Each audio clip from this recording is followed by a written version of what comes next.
into inequality and its role in a capitalistic world. Joining me in our New York bureau is CNN contributor Will Cain. He's a conservative columnist.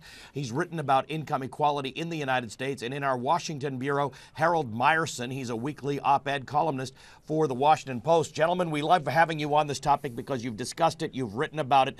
I tweeted out about this topic, Will, and I got a tweet from Mike Greggs who said, I asked, is inequality an unavoidable byproduct of capitalism? And Mike writes back, yes, it is. And without income inequality, capitalism dies. Will, what do you think?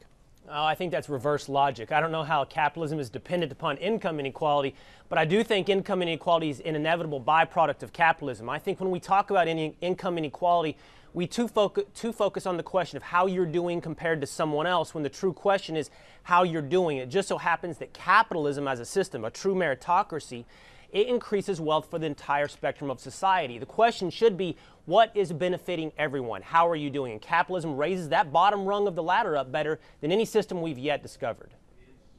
Harold Meyerson, one of the things that Will said the last time we talked was that prior to the Industrial Revolution, most of us were poor, and the Industrial Revolution was a catalyst for many of the poor being elevated out of that economic condition into a more prosperous place. Do we have something like that we can look toward that can help the world's poor, America's poor, the West's poor elevate their economic position? Well, it's going to elevate the East's poor. There's no question that as China has become the manufacturing hub of the entire world, that this has elevated incomes in China. There's absolutely no dispute. Our problem is we're on the downside of that curve. We've been there, done that. Most American manufacturing has gone offshore in the last 25 years, the last 10 in particular to China. It's hard to see where our breakthrough comes from, and I think this uncertainty afflicts economists both of left and right. It's difficult to see what in the private sector economy is going to be transformative. And even, our high-tech industries, one reason they're high-tech is that their production is largely robotized and automated, and increasingly so.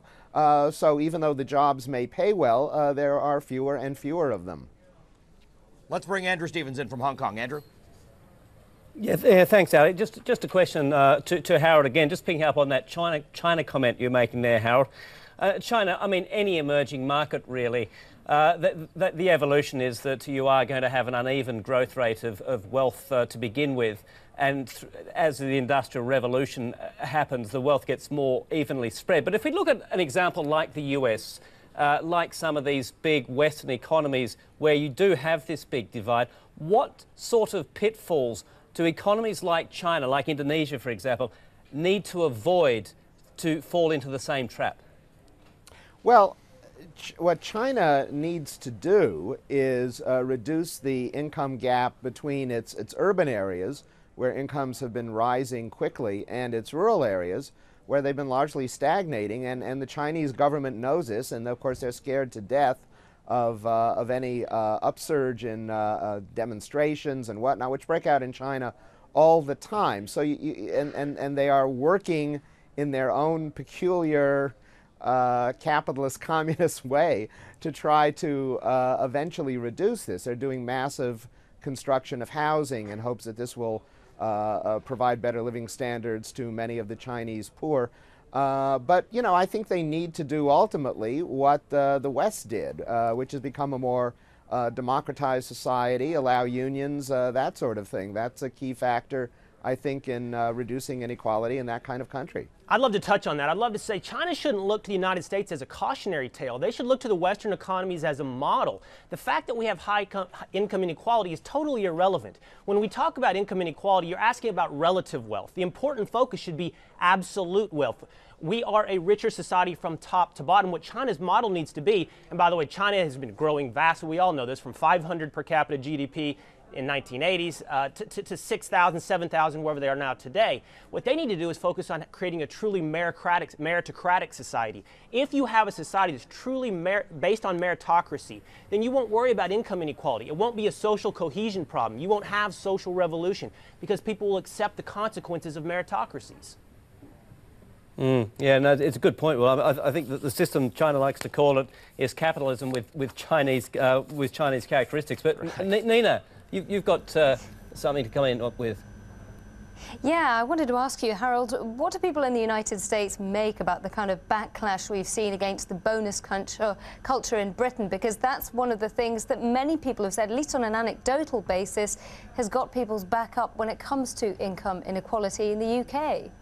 Well, there's a backlash here against the high bonuses that bankers get and so on, in part because many Americans have a great deal of difficulty seeing what the point of connection is between Wall Street banks and the real economy. A number of experts have increasing trouble doing that too. When your wealth is based on derivatives of derivatives that may or may not have a relation to the American economy, and when so much American investment actually is abroad, it's harder to make that case. So that layers on the fact that most working class Americans' incomes have stagnated now for the last 30, 40 years, particularly as unions in the private sector have all but vanished in the United States, and you begin to get a backlash. Where that goes politically is still not at all clear, but it's out there. Yeah, Ali, this is something that you know well and we've talked about on this show, isn't it? Yep. Yeah, and I want to ask Will about this because, Will, one of the slogan of the Occupy protest is we are the 99%, and there is a 1% that earns a lot more money, controls a lot more of the wealth. It strikes me that wherever you are in the world, the problem is the absence of a large and robust middle class that largely pays your taxes and carries the brunt of most things. Is it the 99 versus 1 that's a problem, or what should that equation be? Should it be 50-50, or should it be a whole big middle class it's neither the 99 or the 1? That's not for me to decide, Ali. I can't say what the proper breakdown of society is of wealth divides and wealth classes. What I can say is, while I don't like Occupy Wall Street's message of focusing so intently on inequality, on relative wealth, where Occupy Wall Street has a legitimate point is when they focus on the cronyism that produces inequality. So if there are truly factors in a society that undercut the meritocracy of that society, if bankers are working with government for special privilege, for bailout, for lower interest rates that other banks don't even get, then you're talking about a very, very legitimate concern in other world societies. But look, you want to talk about the Arab Spring? The Arab Spring wasn't about inequality. It was about a rigged system. It was about, Hosni Mubarak and the guys in Egypt benefited their friends. And if China falls into that trap, if the people of China look at their system and say, this isn't one I can benefit from because it's not fair, because it's not a true playing field here, there's not a fair game, then that's a problem. So if Occupy Wall Street has a legit point, is that the United States at times has fallen into that trap.